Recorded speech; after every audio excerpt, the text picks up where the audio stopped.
বিগত দুটি সরকার যথাসময়ে হামের টিকা না দিয়ে ক্ষমাহীন অপরাধ করেছে বললেন প্রধানমন্ত্রী। সন্তানহারা পিতামাতার কাছে দুঃখ প্রকাশ। প্রিয় সন্তানদেরকে হারিয়েছেন সেই সকল পিতামাতা এবং স্বজনদের কাছে আমি ব্যক্তিগতভাবে আন্তরিকভাবে দুঃখ প্রকাশ করছি।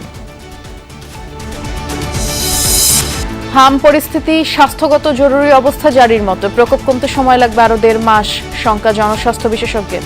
নোয়াখালীতে বাড়ছে প্রাপ্তবয়স্ক রোগী।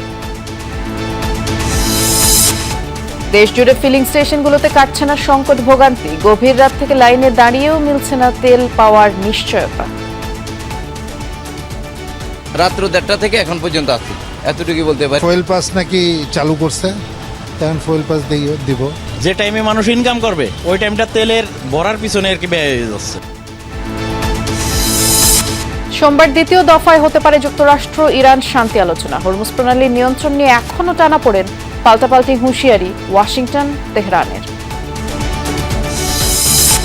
স্বাচ্ছন্দ্যের সাথে চলছে প্রথম দিনের হজ ফ্লাইট। সারাদিনে 14 ফ্লাইটে সৌদি যাবেন 5,500-এর বেশি হজ যাত্রী।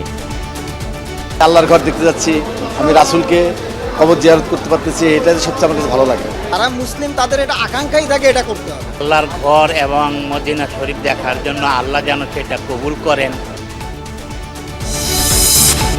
ঋণের কিস্তি ছাড়ের বিষয়ে এখনো সিদ্ধান্ত নেয়নি IMF, জানালেন অর্থমন্ত্রী। আলোচনার মাধ্যমে 2 সপ্তাহের মধ্যে সমাধানের আশা।